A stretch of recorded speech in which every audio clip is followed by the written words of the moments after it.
¿Se ve, no? Sí.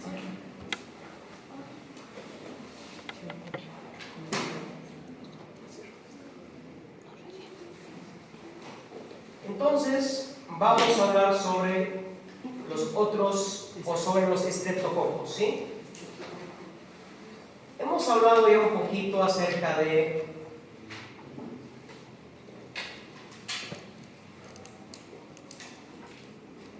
la clasificación de los estreptococos. ¿Se acuerdan?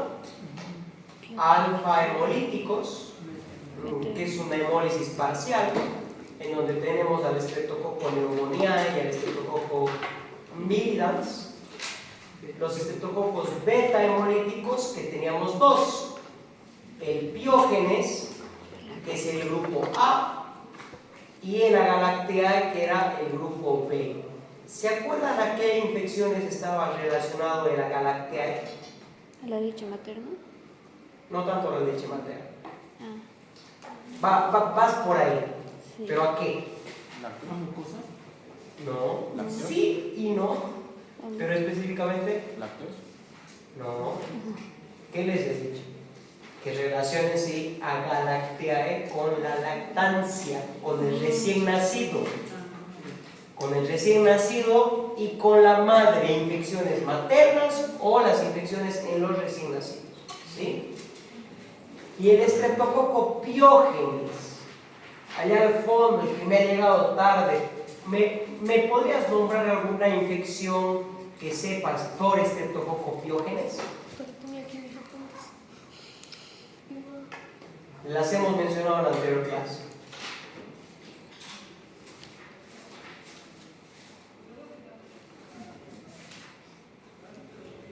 ¿Alguien le puede ayudar a su compañero? ¿Qué infecciones conocen por estreptococo Piógenes? Ya hemos llevado bastantes, pero vamos a volver a repasar, ¿sí? Puede causar amigdalitis. Faringoamigdalitis bacteriana, ¿sí? Y sí, con ustedes tengo que avanzar un poquito más porque justo nos han cortado, ¿se acuerdan? Vamos a repasar un poquito más acerca de eso, ¿sí? Entonces, estreptococo, vamos a ir un poquito más rápido. El estreptococo del grupo A, el estreptococo Piógenes, lo van a encontrar en el libro como gas, ¿sí? Y es un estreptococo beta hemolítico, es decir, que hay una hemólisis completa, ¿sí? Es del grupo A en la clasificación de Lancelfield. ¿Se acuerdan la clasificación por esta señora investigadora, Rebecca Lancelfield? Y me puede provocar muchísimas patologías. La primera y una de las más importantes es la faringoamigdalitis. Faringoamigdalitis estreptocócica, que también se le llama. Y justamente la faringoamigdalitis es un problema en la medicina. ¿Por qué? Porque me causa un dolor de garganta, me causa fiebre, me causa malestar general. Y esto se puede hacer una confusión con qué. ¿Con qué creen que se puede confundir esta enfermedad? O que se podría haber confundido antes. ¿Perdón? Con las paperas, sí y no. Porque en las paperas vos presentas un edema, una inflamación tremenda aquí en las parótidas. En la faringoamigdalitis bacteriana es simplemente dolor de la garganta, dolor al tragar, ¿sí? Resfriado. Al resfriado, perfecto, a la influenza, al COVID. Y los resfriados de influenza, COVID, se da por una bacteria, por un virus. El tratamiento es muy distinto. Y el 95% de lo que son estos cuadros febriles, gripales, dolor de garganta, son por virus. ¿Cuál es el problema? Es que el médico piensa que es una bacteria y receta muchísimo antibiótico al que no lo merece. Entonces, para esto, y chicos, eso es algo que no mucha gente sabe, hay muchos médicos que lo he visto en recetas, en la pandemia, para SARS-CoV-2, para un virus, recetaban antibiótico. ¿Tiene sentido que receten un antibiótico para un virus? Para nada. Uno solo receta antibióticos cuando hay una sospecha muy fuerte por la parte de la forma en la que está el paciente o por una sospecha epidemiológica muy fuerte o porque yo he hecho un cultivo y he encontrado a la bacteria. Yo sé que está la bacteria y yo la trato, ¿sí? Pero no es tan fácil como decir, toma antibiótico por si acaso. Y mucha gente está acostumbrada justamente a meter un antibiótico, dame antibiótico que me duele la garganta. Y esto se ha vuelto algo cultural.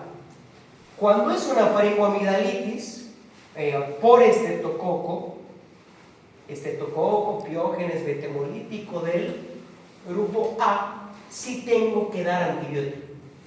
Pero ahorita vamos a ver de que existen unos criterios que yo necesito que sepan desde ya, que son los criterios de Centor. Los criterios de Centor son unos criterios que me hacen una diferenciación entre si es un virus o si es una bacteria. ¿Por qué hay diferencias clínicas entre ellos? No las vamos a tocar, pero quiero que se acuerden siempre de aplicar estos criterios, ¿sí? Cuando hablamos del estreptococo del grupo A o el gas, vamos a hablar de algunos factores patogénicos importantes, ¿sí? Y el primero de ellos es el antígeno O, ¿sí? Y justamente existen algunos hisopados faríngeos que yo le puedo hacer a la persona y le mido lo que es el antígeno O. Si este me sale positivo, yo ya sé de que es una faringoamidalitis bacteriana y la trato. Me sale negativo, no hay antígeno ahí, no hay proteína, no hay lo que es el antígeno O, no trato. Ahora, ¿cuál es el tema? De que estas pruebas, de que estos hisopados son muy caros y a veces uno no los tiene que hacer. Y justamente en estos criterios de Centor te puede avisar cuándo hacer un hisopado, cuándo no. Si no lo pueden hacer ante la duda, si es muy sugestivo de lo que es una bacteria, ahí yo trato. Pero si es un cuadro más sugestivo, algo viral, porque hay bastantes diferencias, o hay algunas diferencias, entonces yo no doy antibiótico, toma paracetamol, hidratarte bien, espera una semana y va a estar como si nada hubiera pasado, ¿sí? Entonces tenemos también, y justo por eso les ponía, ¿alguien sabe lo que es este cuadro? ¿Alguien ha visto un niño así alguna vez? Uy, perdón.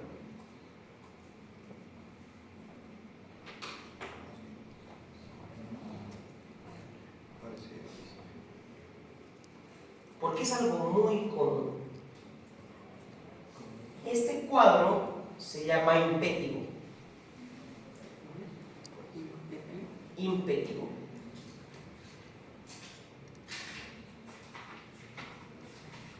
El impétigo es una enfermedad muy contagiosa que se produce por el estreptococo piógenes, por el estreptococo beta hemolítico del grupo A, ¿sí? O el estreptococo piógenes, su nombre cortito. Se da más que todo en niñas y se caracteriza por estas costras de color miel, ¿sí? Y chicos, esto es muy contagioso, hay que tratar sí o sí, porque este niño se acerca a la guardería o al colegio, se rasca, va a contagiar, choca alguna superficie, contagia y puede generar un pequeño brote, ¿sí? ¿Y se trata con qué? Con antibióticos. ¿Por qué? Porque está producido por el estreptococo beta hemolítico. Luego tenemos un cuadro que es el cuadro del que justamente hablábamos que es la escarlatina. ¿Sí? Una enfermedad que ha matado un montón en su tiempo y de lo que les había puesto justamente esta frase. La escarlatina va a ser una infección que va a ser secundaria a dos toxinas que son toxinas eritrogénicas. La SPEA y la SPEC, ¿sí? Son unas exotoxinas que pueden provocar cuadros de exantema en el cuerpo, generan un montón de rash cutáneo y generan fiebre. Y pueden generar, si no se trata, una muerte en los niños. No se sabe el por qué, o si ustedes lo investigan, no se sabe el por qué la escarlatina en los últimos 20 años como que ha reducido la mortalidad. Porque esta era una enfermedad bien temida hace 150, 200 años cuando no había antibióticos, ¿sí?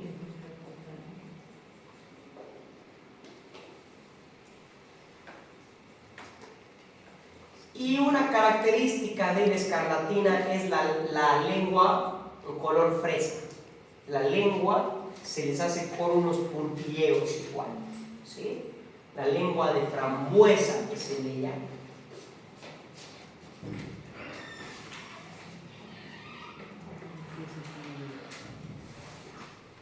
Luego tenemos más patologías. El estreptococo piógenes es de los principales. Ya les he nombrado tres y por eso es que les hace una pregunta al principio. Faringoamigdalitis, escarlatina y lo que es el impétrico. ¿Hasta ahí estamos bien? Sí. ¿Sí? Continuamos, vamos a ver muchísimas patologías hoy día. Luego tenemos la erisipela. ¿Sí? Y también la celulitis. Las anteriores infecciones, o estas dos de aquí, son de la piel, son de la epidermis, son infecciones superficiales, ¿sí? Pero aquí tenemos una infección más profunda, que es una infección del tejido conectivo blando, ¿sí? Una infección de la dermis y del tejido conectivo subyacente, de la hipodermis. ¿Cómo dijo que se llamaba? Es la erisipela. Erisipela. Erisipela. Erisipela. Tela. Ajá, Gracias. erisipela. En esta hay una inflamación cutánea brillante que puede ser secundaria a lo que es una herida, puede ser secundaria a algún rascado. Hay fiebre y hay adenopatías igual, se inflaman los ganglios linfáticos.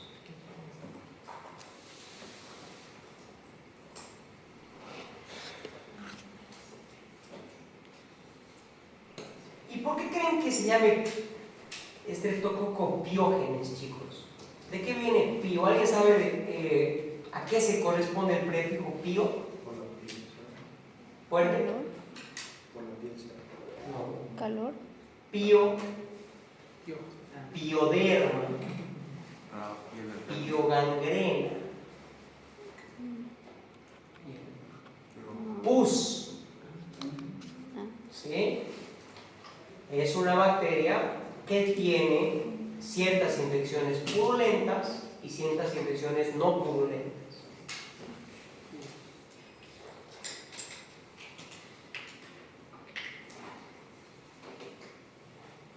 Luego tenemos otra que es la que, ¿se acuerdan de Semmelweis, cierto?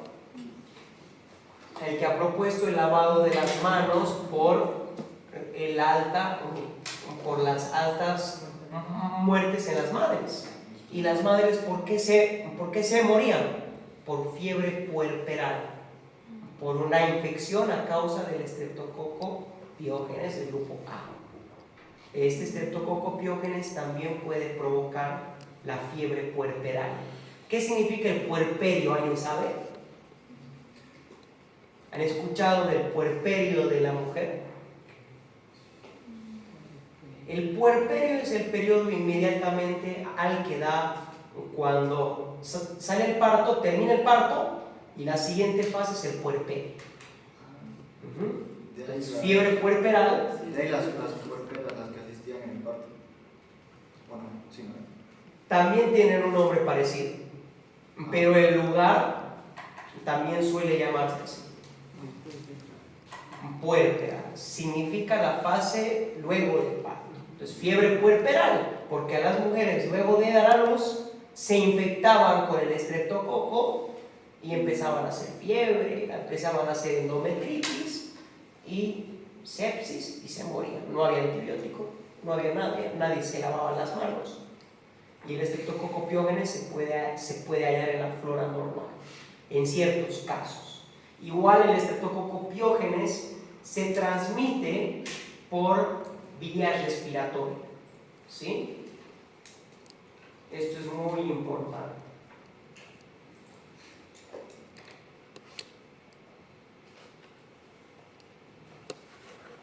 Usualmente la transmisión es mediante dos vías. Vía respiratoria, o sea, gotitas respiratorias, o contacto directo de otra persona con una infección.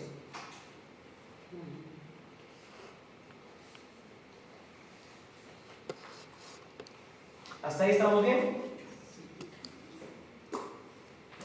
Luego tenemos, ahora, si la celulitis avanza, puede ocasionar cuadros de fascitis necrotizante. ¿Sí?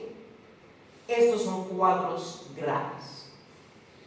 El Streptococcus pyogenes puede dar origen, más que todo, a pérdida del tejido. Fíjense toda esta pérdida del tejido. Fíjense que han tenido que amputar un brazo entero. Busquen ahorita en su celular gangrena de Fournier. ¿Alguien ha escuchado hablar? ¿Primera vez? Nunca se van a olvidar de su vida cuando se fijen en un paciente con una gangrena de Fournier.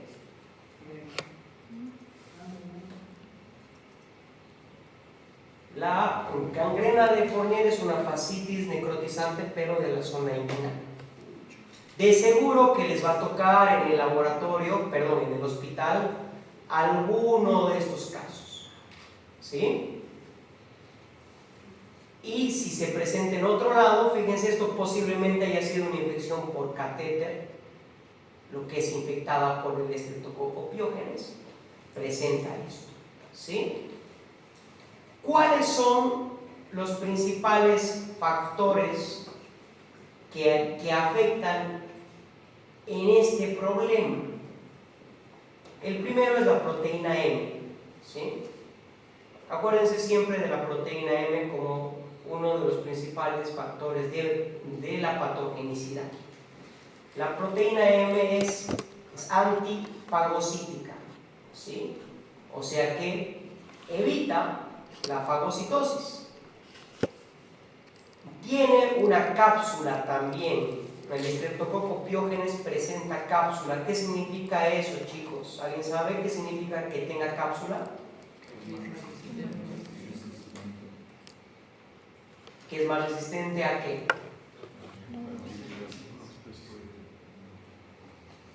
Perfecto.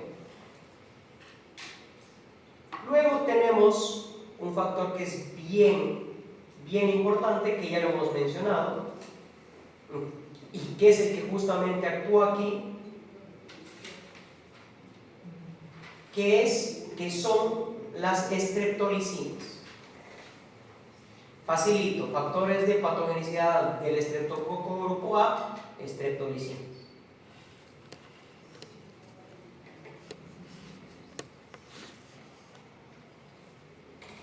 Y uno segundo, que ya lo hemos mencionado previamente, son las exotoxinas. Exotoxinas, SPA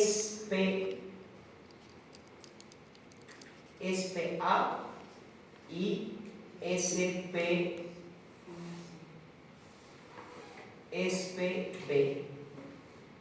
SPA, o sea, SPEA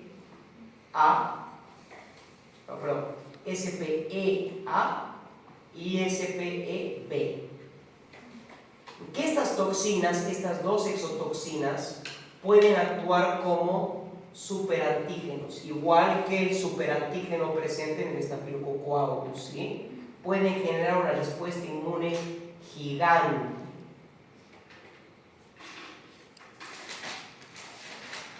¿Qué otros factores de virulencia se podrían encontrar? También podemos encontrar la hialuronidasa. ¿Qué hace la hialuronidasa? ¿Saben qué es el ácido hialurónico? Las mujeres han debido escuchar del ácido hialurónico. ¿No han escuchado nunca? Para la piel. Estéticos de la piel. Sí, es una molécula. Perfecto. Funciona como un soporte de la piel y del tejido conectivo más que todo. Entonces, una enzima que justamente rompe el tejido conectivo me genera problemas, ¿no? Porque su función es directamente romper el ácido hialurónico de los tejidos, más que todo del tejido conectivo. ¿Estamos hasta ahí bien, chicos?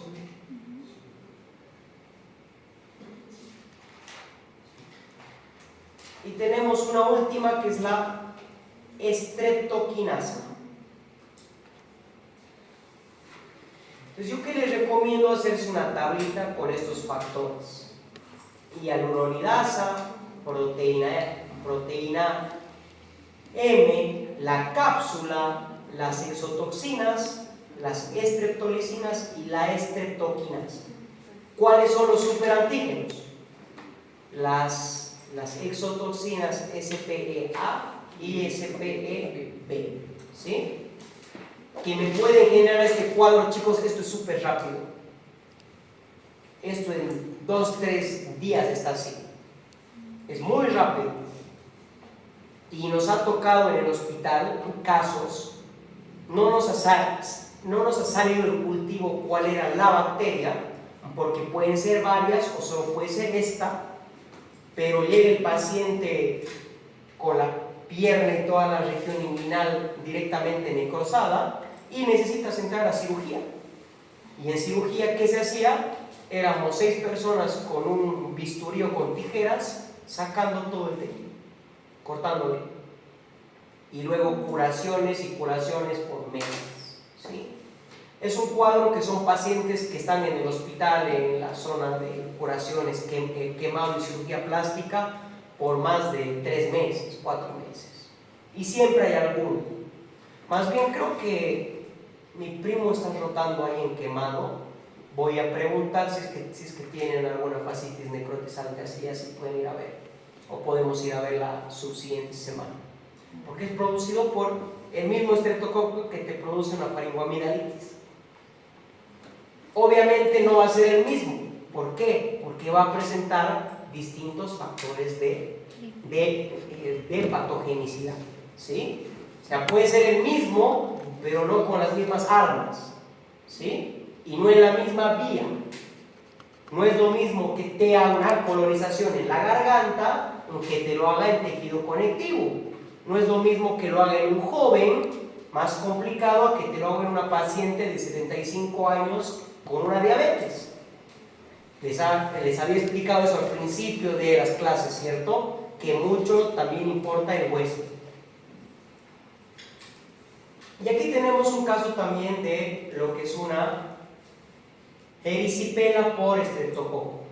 Se presenta por una faringoamigdalitis y también se puede producir lo que es una erisipela en piel, ¿sí? y se presenta de esta manera. ¿Se trata con qué? Con antibióticos. Y ahora voy a explicarles algo interesante. Las infecciones en la garganta por esta bacteria, por el Streptococcus pyogenes, se curan solas. O sea, el médico no tuviera que hacer nada porque son autolimitadas. No es que si no la curas, la persona se hace una fascitis ahí necrotizante en la garganta. No sucede. Pero si yo no trato la faringoamidalitis estreptocócica o la escarlatina, este cuadro de aquí, pueden ocurrir complicaciones tardías, complicaciones inmunológicas, que son dos. Una es la fiebre reumática y la otra es la glomerulitis post-estreptocócica. Que estos cuadros no tienen nada que ver con la infección en sí, sino con una complicación en el sistema inmune. Ahora, a ver, ¿qué pasa? O sea, ya no hay infección, ya no hay dolor de garganta, ya no hay una infección activa. ¿Qué puede pasar? Vamos a ver eso en este momento. Entonces, ¿cuáles son las complicaciones tardías del Streptococcus pyogenes del grupo A? Fiebre reumática y glomerulonefritis post-estreptocócica. Cuando se dan, sobre todo, cuando hay una faringoamidalitis o cuando hay una escarlatina, ¿sí?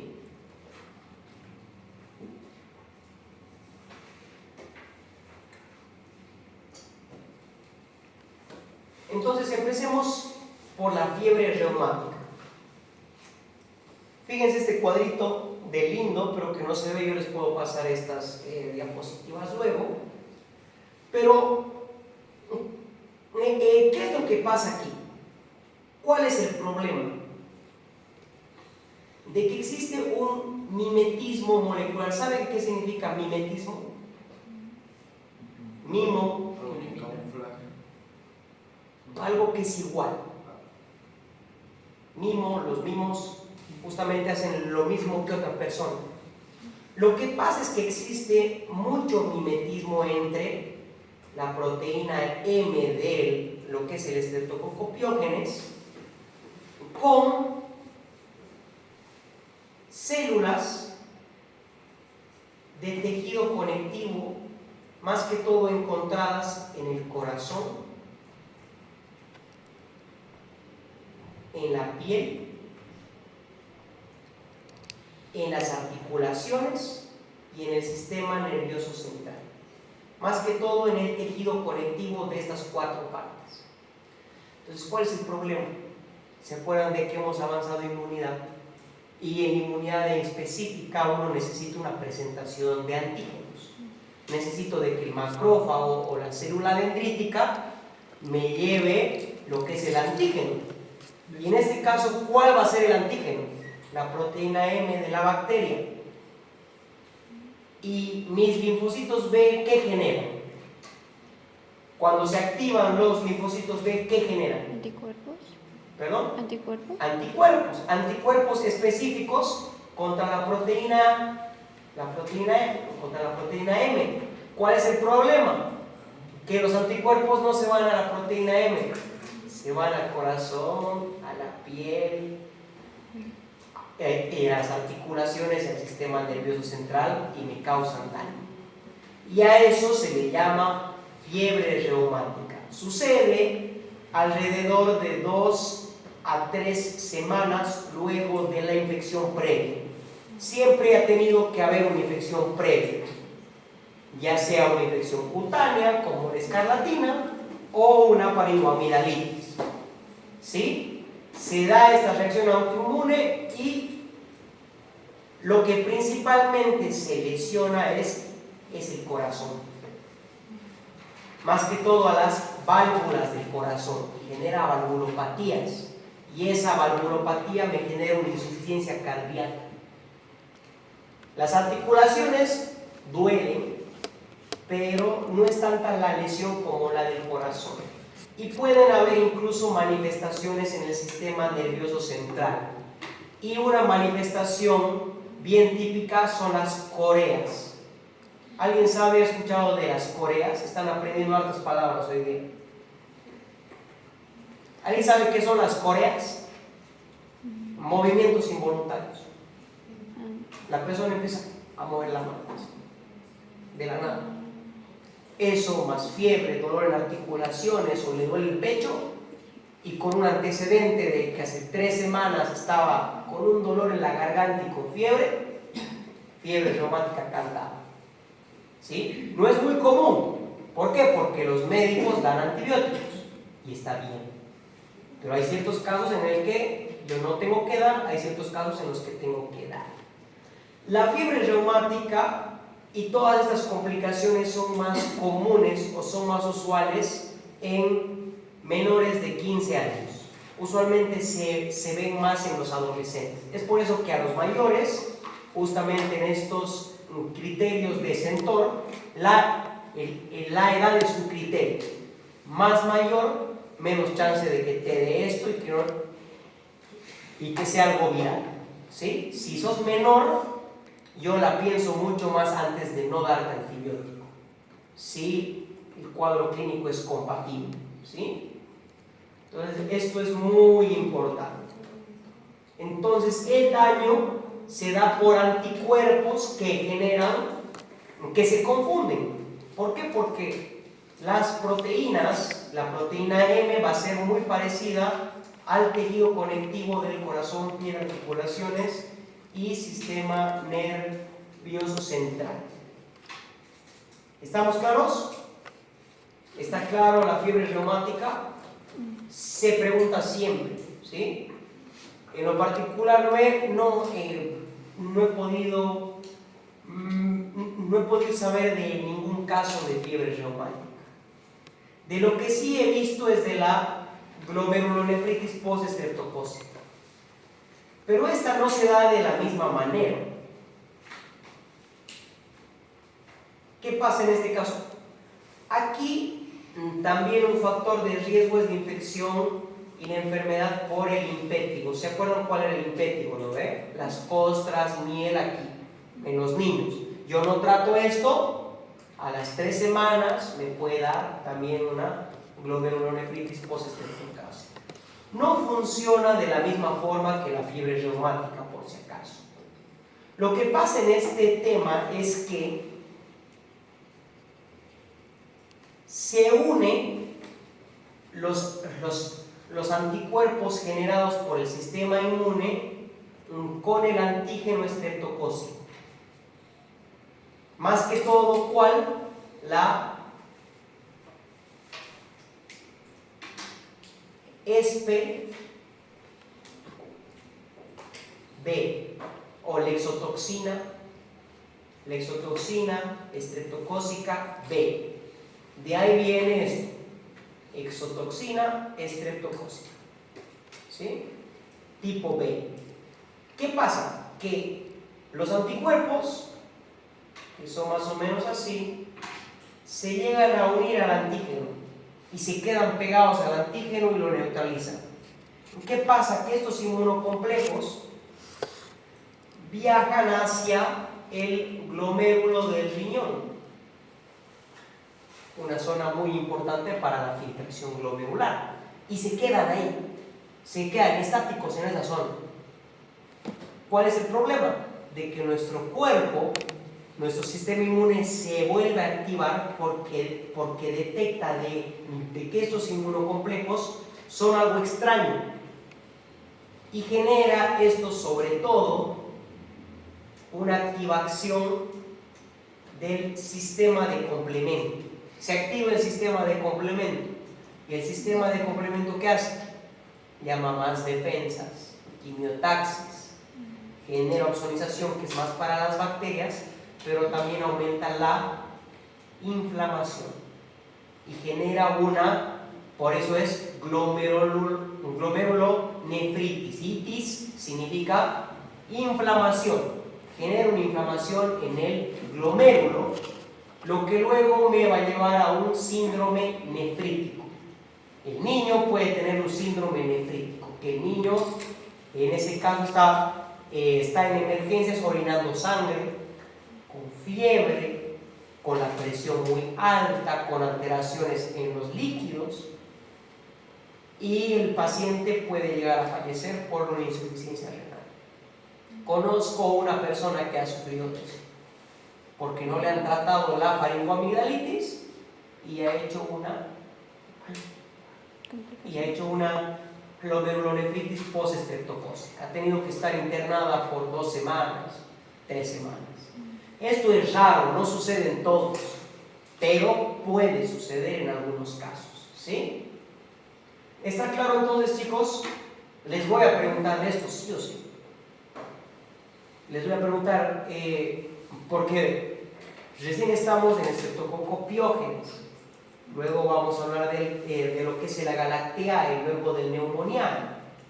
Entonces, quiero que sepan bien los cuadros clínicos de cada persona, cómo se da. Si yo hablo de una fiebre reumática, en su cabeza a ustedes les salta el foco volando de que es por una infección previa por el Streptococcus pyogenes del grupo A, ¿sí? Eso sí tienen que relacionarlo volando, ¿sí? ¿Y cuáles eran esas infecciones? Faringoamigdalitis, impétigo, escarlatina, lo que se disipela, etcétera, etcétera. ¿Estamos bien? ¿Hasta ahí? O las diferencias entre la fiebre reumática con la glomerulonefritis postestreptocócica, porque son distintas, son autoinmunes. Nuestro cuerpo se ataca solo, ¿sí? Pero porque entra una bacteria y nos ha movido un poquito el sistema inmune, pasa con los virus, pasa con ciertos parásitos. Es bien interesante este tema. Entonces creo que les voy a dar un break de 4 minutos y de ahí nos queda media hora para avanzar el Streptococcus agalactiae A y B. Estos igual son superantígenos, ¿sí? Y me pueden producir un síndrome de choque tóxico, liberación muy fuerte de superantígenos a la sangre que me liberan una cantidad exorbitante de las interleucinas. ¿Y eso qué me produce? Mucha inflamación en todo el cuerpo, vasodilatación, aumento de la permeabilidad capilar, hipotensión, falla multiorgánica y funeral, ¿sí? Entonces, ahora vamos a hablar un poquito. Aquí en este cuadro de fiebre reumática está más detallado la fisiopatología detrás de las alteraciones neurológicas, etcétera, etcétera, pero no les voy a preguntar hasta lo que yo les he explicado y nada más. Post-streptocócica. Y ahora vamos a hablar del Streptococcus grupo B, Agalactiae. El Streptococcus del grupo B ¿va a ser alfa hemolítico o va a ser beta hemolítico?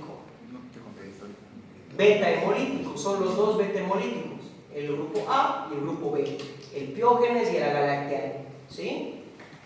El grupo A es el Piógenes, el grupo B es el Agalactiae. Todos estos son beta hemolíticos, ¿sí?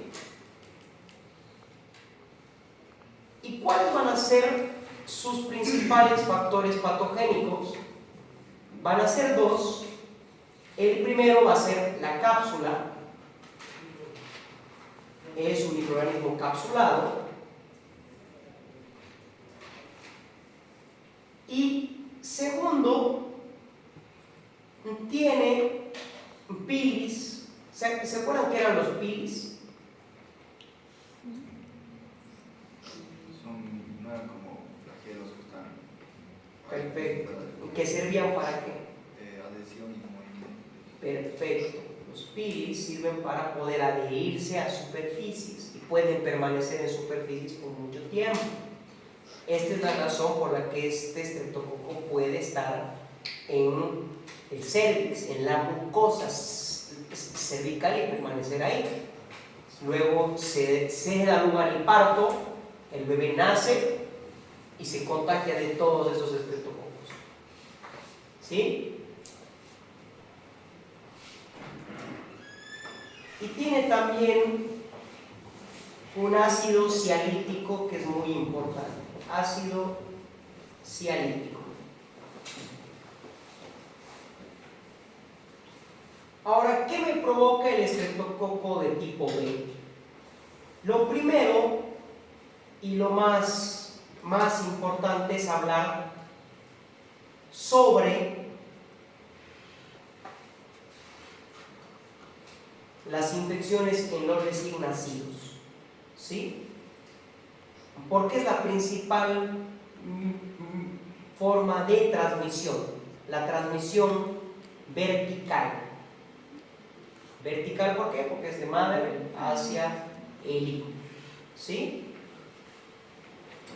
Vamos a ver que en los recién nacidos puede provocar meningitis, puede provocar neumonías o puede producir bacteriemias. ¿Qué es bacteriemia? Sangre con bacterias, ¿sí? O una sangre con la presencia de bacterias. Y la bacteriemia me lleva a la sepsis, ¿sí? Me pueden dar estos cuadros en el recién nacido y si no se trata, es mortal. Una meningitis no tratada, si se sana por milagro, ese niño puede estar bien secuelado, queda con lesiones cerebrales graves. O sea que una infección en el recién nacido también puede dar lugar a secuelas, ¿sí? Si no se ha tratado de la forma correcta. Vamos a ver que principalmente el Streptococcus agalactiae se encuentra colonizando hasta un 30% de las mujeres sanas. De aquí posiblemente hay algunas que tengan Streptococcus agalactiae y no pasa absolutamente nada, pero se hacen pruebas en la fase prenatal, no sé si hagan aquí en el país, para ver si es que hay o no Streptococcus. Y si hay, ¿qué hago? Te voy a dar un tratamiento contra el estreptococo para que vos puedas dar a luz tranquila. O, en su caso, programa una cesárea, ¿sí? Puede pasar. Y se toma en cuenta en distintas fases de lo que es el control prenatal. Pero, ¿cuál es el tema? Y ahí les voy a quitar un poquito de seriedad a la enfermedad.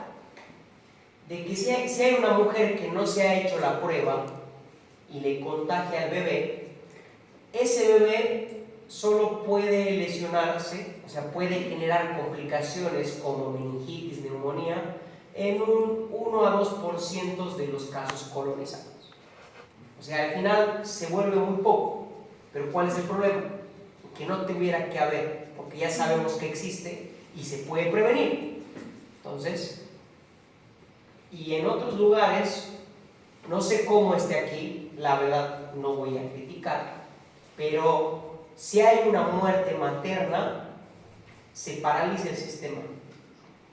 Se hace una investigación gigante sobre cuál ha sido la causa de la muerte materna, porque las muertes maternas son lo que es un factor epidemiológico y un marcador de salud que registran los países y lo muestran a la OPS y a la OMS, ¿sí? Entonces hay campañas y proyectos para que haya muerte del recién nacido o muerte de la madre cero, ¿sí? Y todo eso es con el control y la prevención de todas estas infecciones. ¿Estamos claros hasta ahí, chicos? ¿Y en la madre qué puede producir? Puede producir también lo que es una endometritis postparto. puede generar infecciones en el tracto urinario, pero o sea, no es la principal causa ni de las principales causas. Puede también producir infecciones en tejido conectivo o en hueso, pero es muy raro. Lo principal que se tienen que quedar en el Streptococcus agalactiae, ¿qué es? Las infecciones en recién nacidos, que se dan porque la madre lo tiene colonizada o la tiene a la bacteria de forma asintomática. ¿Sí? ¿Está claro el Streptococcus agalactiae, chicos?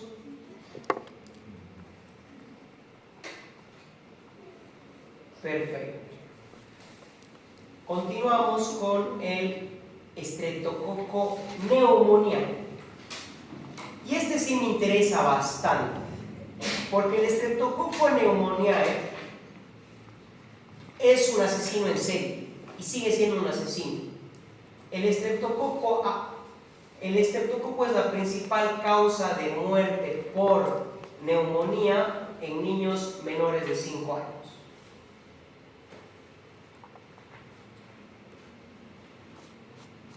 Y es el responsable del 20% de las muertes infantiles por enfermedades respiratorias, sobre todo en lugares obviamente con falta de recursos económicos. En Bolivia es un problema el Streptococcus pneumoniae. Y el Streptococcus pneumoniae ya no va a ser un estreptococo beta hemolítico, ¿no? Sino ¿cuál va a ser? Alfa hemolítico. Va a ser un estreptococo alfa hemolítico que se conoce como neumococo. Neumococo es lo mismo que Streptococcus pneumoniae. Usualmente es un diplococo. ¿Alguien sabe qué significa diplococo? Son solo 2 cocos. No hay como que varias ramas. 2 o 3 cocos. Diplococo.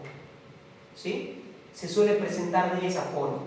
Un hito aquí y un hito aquí. Y así. Pero es un diplococo gram positivo, porque vamos a ver que hay algunos diplococos gram negativos bien interesantes igual.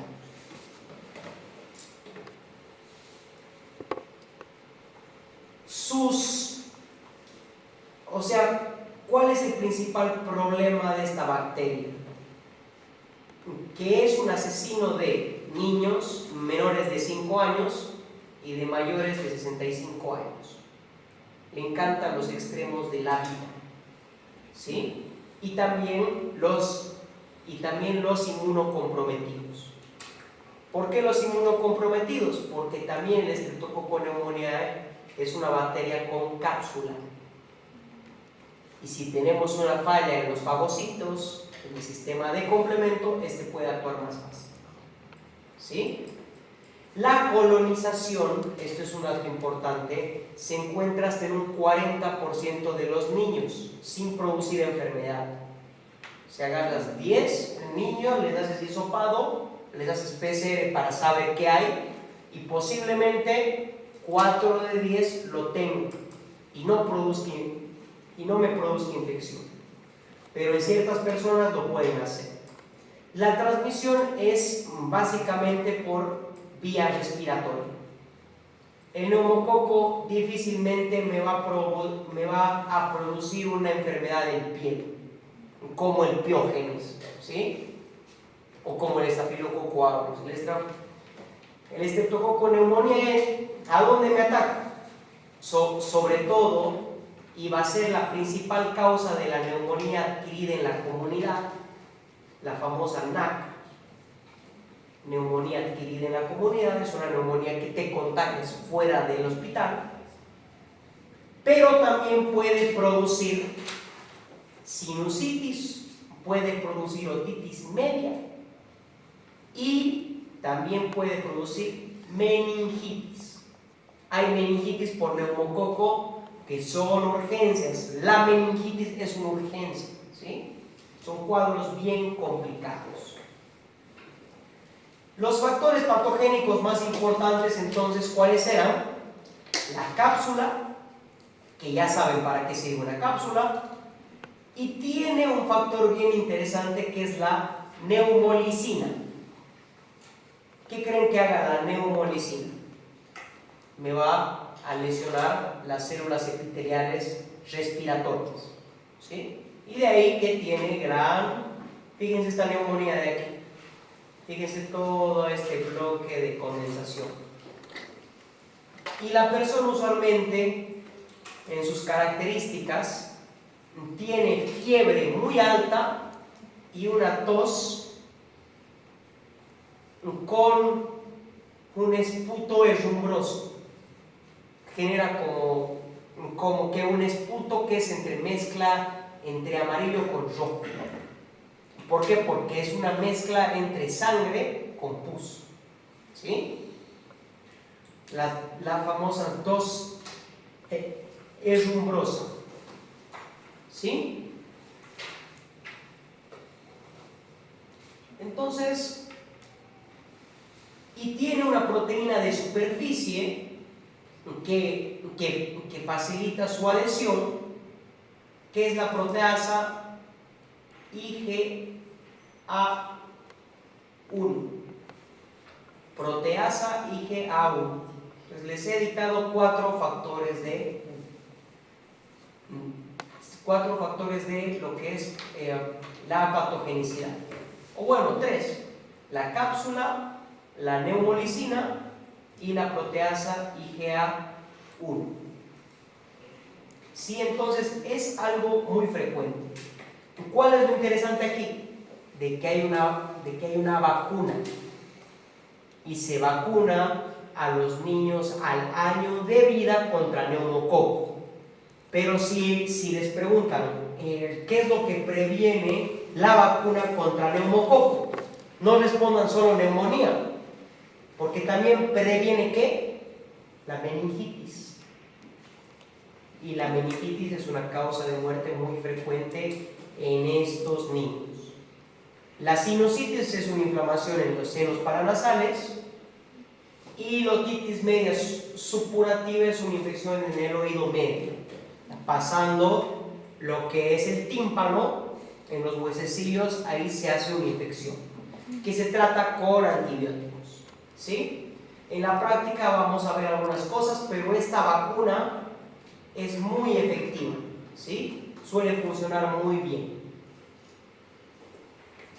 Streptococcus viridans. ¿Qué podemos decir del Streptococcus viridans? Poquito. Son bacterias beta, son bacterias alfa o son bacterias gamma. Alfa hemolíticas también, junto con el neumococo.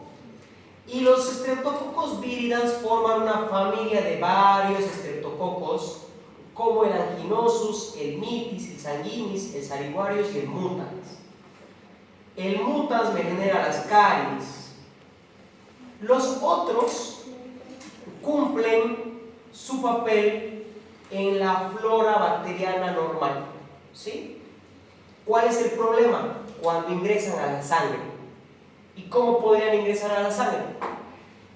Cuando hay una carie mal curada, si hay una infección muy fuerte, se puede provocar un absceso y de ese absceso pasar bacterias a la sangre. Y a estas bacterias les encanta lo que es el endocardio, y me pueden dar lugar a una endocarditis, lo que es una endocarditis infecciosa, que ya habíamos hablado de quién podía provocar antes una endocarditis infecciosa, ¿se acuerdan? No hemos mencionado el Piógenes endocarditis. Fiebre reumática hemos mencionado del Piógenes, pero endocarditis, lesión en válvulas, el Staphylococcus aureus y el Staphylococcus epidermidis, ¿sí? Esos dos. Ahora le sumamos un tercero, el Streptococcus viridans, ¿sí? Cuando hay procedimientos usualmente y en algunas ocasiones el odontólogo suele recetar antibióticos. Los antibióticos no son para prevenir que se haga un acceso aquí, sino para prevenir de que en el procedimiento uno sangra, ¿no ve? Por ahí ingresan por la saliva ciertas bacterias ahí. Para eso es el antibiótico, para prevenir una endocarditis infecciosa, ¿sí? Y por último, los noto ya cansados, yo también estoy cansado. Vamos a hablar de los enterococos. Los enterococos solían ser de la familia de los estreptococos del grupo B, del grupo D, pero se han independizado y ahora se llaman enterococos, nada más, ¿sí? Son cocos gram positivos, usualmente en cadenas cortas o también en diplococos. Y aquí tenemos un cuadro bastante interesante que se los voy a traducir aquí, que cómo se hace para poder identificar a un enterococo. Yo primero le hago una tinción de Gram, y se acuerdan de la tinción de Gram, si yo observo cocos, le hago una prueba que era la catalasa, ¿cierto? Si es positiva, va a ser estafilococo y ya me voy a ir a hacer la coagulasa y ver si es estafilococo aureus o no. Pero si es catalasa negativa, ¿sí? Yo le hago otro test, que es el test de escualina. Y si me sale este test positivo, yo puedo decir que es un enterococo. ¿Y cuáles enterococos tenemos o cuáles hay?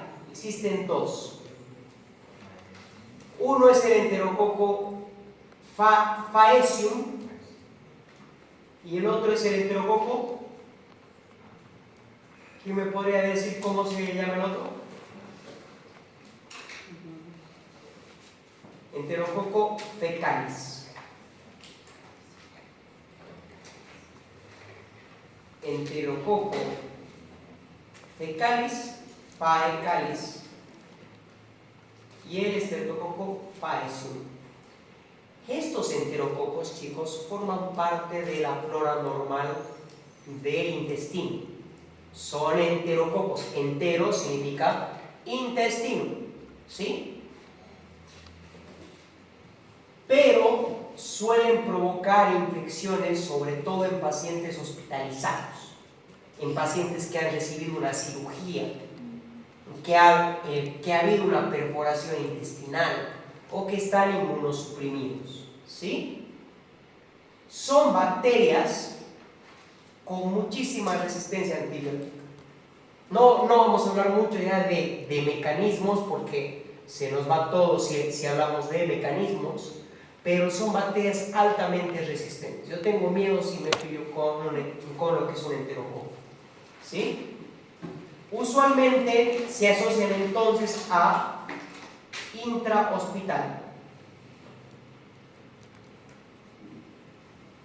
y pueden estar asociados a heridas intraabdominales, a sondas urinarias,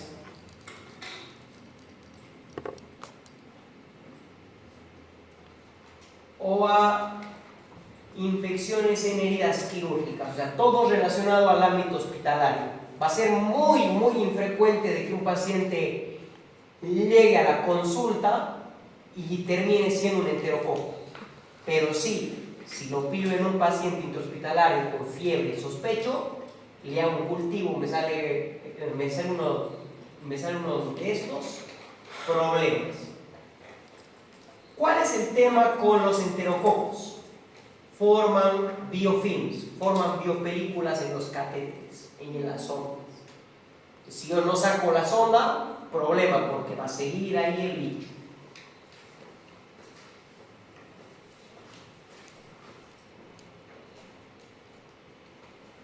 Y tienen una resistencia natural hacia muchos antibióticos. como las penicilinas, las cefalosporinas. Es una resistencia natural, o sea, no ha sido de que en algún momento eran sensibles. Por su forma, por las características de su pared celular, PVPs, directamente una penicilina y una cefalosporina actúan. Y también existen nuevas cepas resistentes a la vancomicina, que es un medicamento un poquito más fuerte que se utiliza para bacterias gram positivas. Entonces, ¿cuáles son las infecciones que me provoca el enterococo? Pueden haber infecciones urinarias, pero altas, o sea, infecciones en el riñón, las famosas pielonefritis. Aquí voy a borrar esto. Me pueden provocar pielonefritis si es asociada a un catéter y ese catéter ha formado un biofilm. Pueden generar también, si se hace un procedimiento intestinal, una cirugía gastrointestinal, me pueden también generar endocarditis, me pueden generar bacteriemia. Esta está más asociada a catéteres, a vías de acceso venoso, y también infecciones intraabdominales.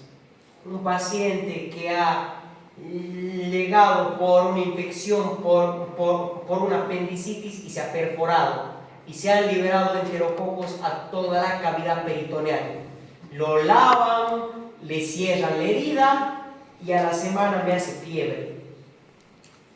Uy, ha hecho fiebre. Le tocan el abdomen, sale pus de la herida. Reintervienen, hacen cultivo y pillan enterococo. Tienen que hacer otro lavado, ver lo que está pasando, si ha cerrado esa herida completamente, si no ha cerrado, y de paso meterle antibióticos bastante fuertes. Y con eso terminamos. Por fin. Esta clase ha sido pesadita, chicos.